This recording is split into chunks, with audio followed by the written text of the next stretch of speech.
Hey y'all, be awesome. It's Wednesday and I didn't get my video out, so I'm gonna try to get it tonight. I don't know what's gonna happen.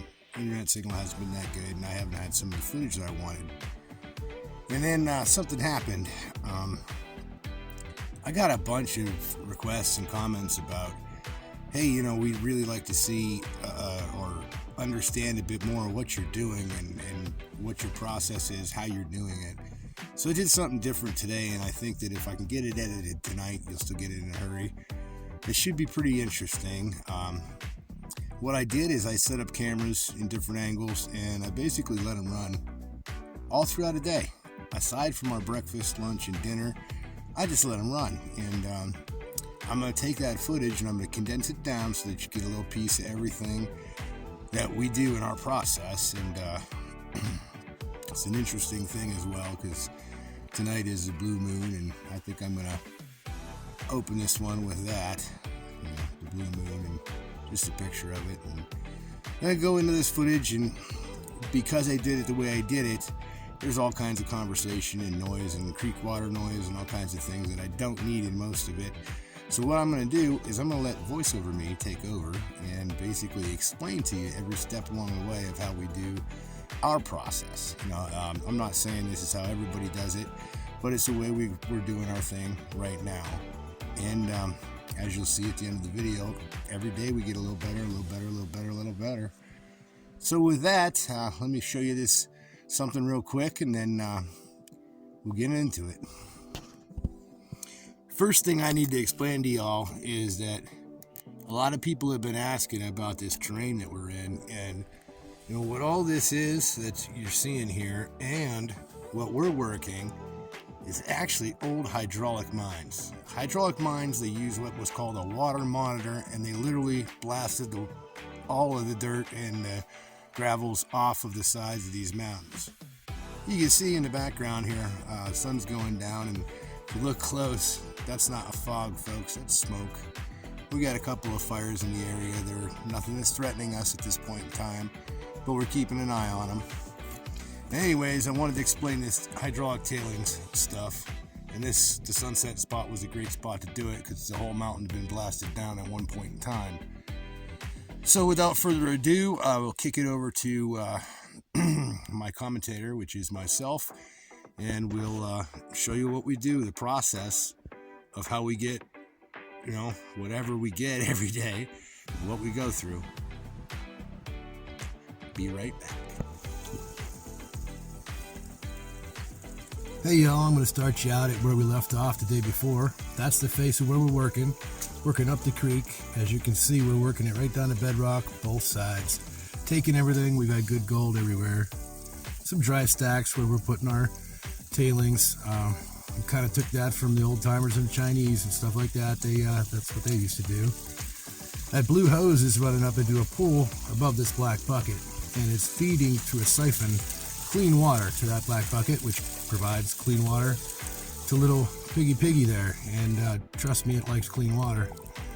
We got a handful of buckets of material there, but here's what we spend about 50% of our day doing.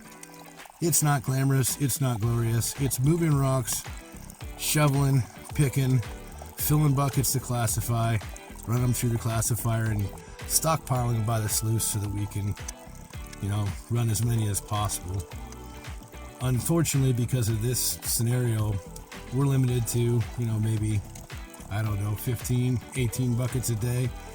In some cases, we find an easy stretch, and, we get to get maybe 21, but it's slow going, it's hard work, and it's not glamorous, like I said, but it's something that has to be done. So even if it's a little long-winded, I had to show it to you.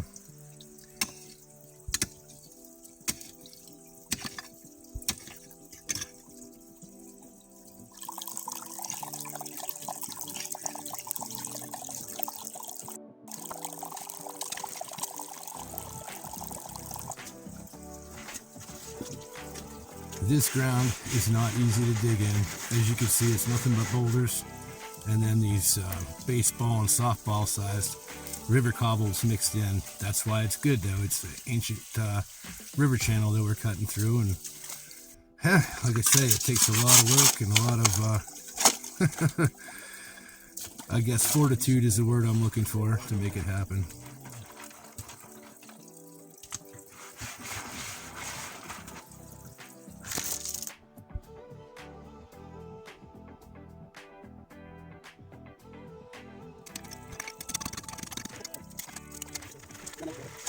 Another thing we're having a problem with is water. As you can see, it's awful shallow where RDM's standing there. So we've been using the overflow from that black bucket to fill buckets. So we got to carry buckets back and forth, back and forth, back and forth, back and forth. And classify, classify, classify. Well, time to get the little piggy going. She's hungry. She wants to eat.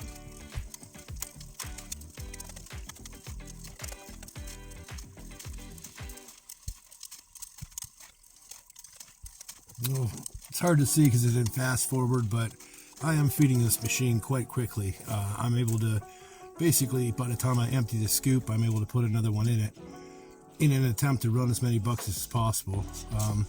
We've done some tests where we've left pan behind the sluice, and every single occasion we've had 0 or very, very little gold left over.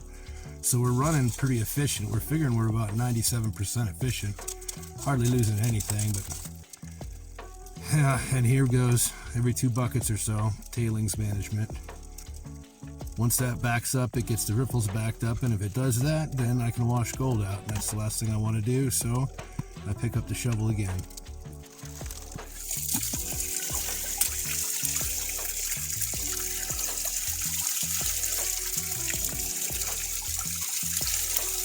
During the course of this process, RDM never stops. Here's a quick look at the scrubber mat just to show you what it looks like after 6 buckets of material. We like to clean this mat out after every 6 buckets. Just a routine we got into.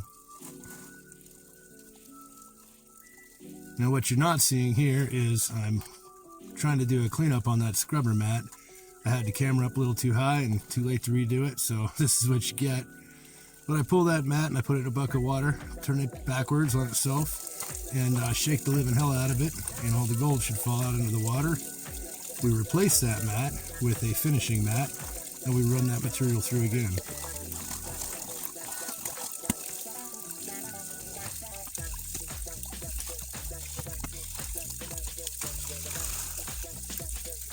Now that scrubber mat takes those buckets, all 6 of them, down to about, I don't know, about a cup of material, a cup and a half of material or so.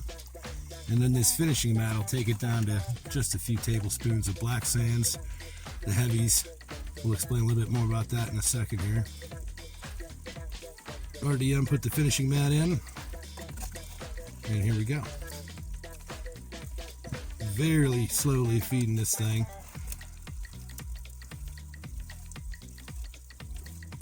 Certainly wish I had my camera set up a little bit better, but like I said, it is what it is.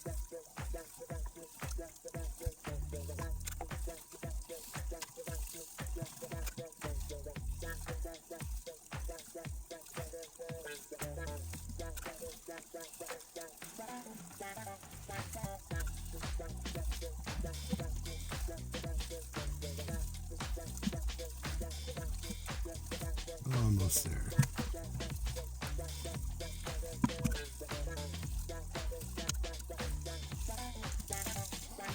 To wash the stuff out of the bottom of the bucket, because that's where all the gold's going to go, straight to the bottom once you introduce water.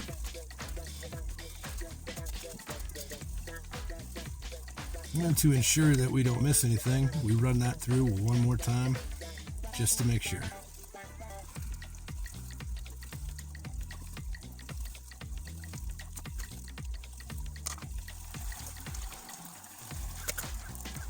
Now is the time of the day that we look forward to. We're going to get to check it out and see what's in the box, see what we got for the day.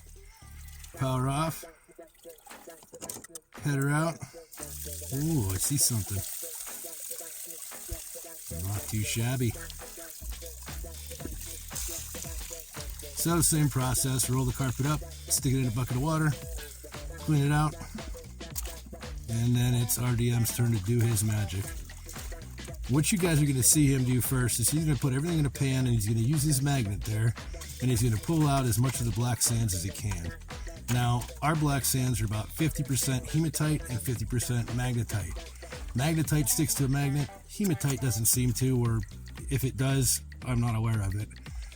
And so he's going to do that. You see the tremendous amount of black sands in there. And you're going to see him go back and forth a few times with it. The reason for that is the black sand can actually trap gold in between itself, and then you'll lose it and you'll throw it away.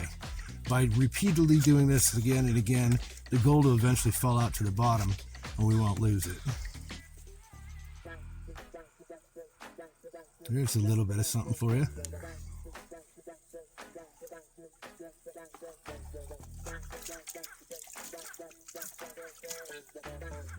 Big fat thing didn't want to come out.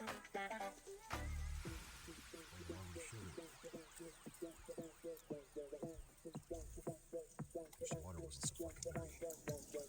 Let's see what we're doing.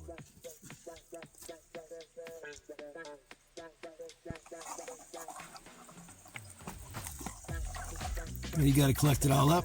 That's the snuffer bottle right there. It kind of sucks it up like a little underwater vacuum, and that's how we take it home with us for further cleanup.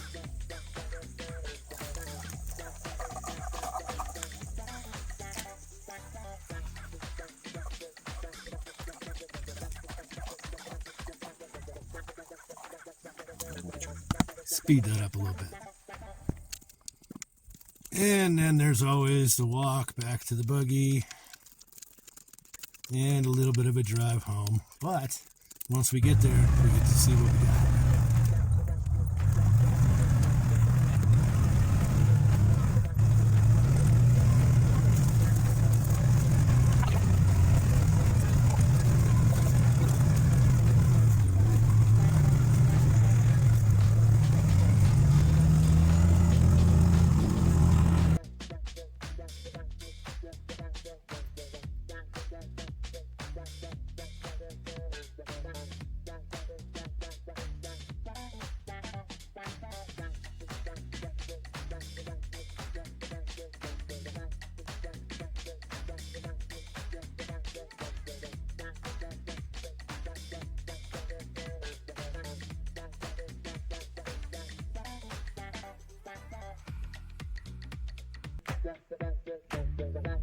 As I mentioned before, the black sands that we're dealing with are extremely heavy stuff, and it's hard to get out of the pan. It takes forever. So I've got to expedite this process, but I still want to show it to you. I know you've seen it in other videos, but it's super important. This is one of the most important parts of our entire operation here, is hand cleaning this gold to the point where it could be marketable. You know, nobody wants gold in a bunch of black sands like that unless maybe you're selling bags of pay dirt. It's taking a little practice, but Mr. RDM here is a wizard with this.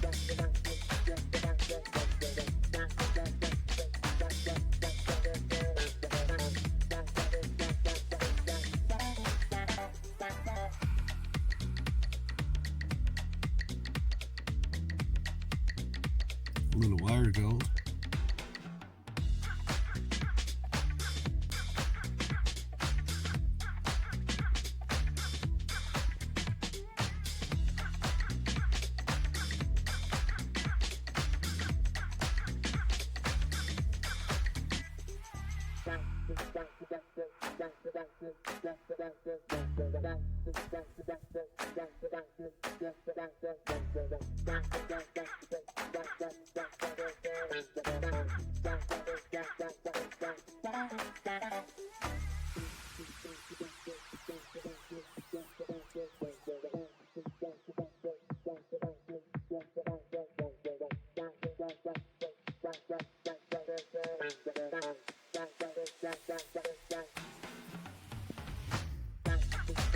That's the best thing we got to dry out the gold. But to weigh it, we gotta dry it, so that's what we're utilizing. Well, you guys get to see the end of this, so I want to say from the heart of Gold Country, USA, B. Wassel, R&BAdventures. We're out.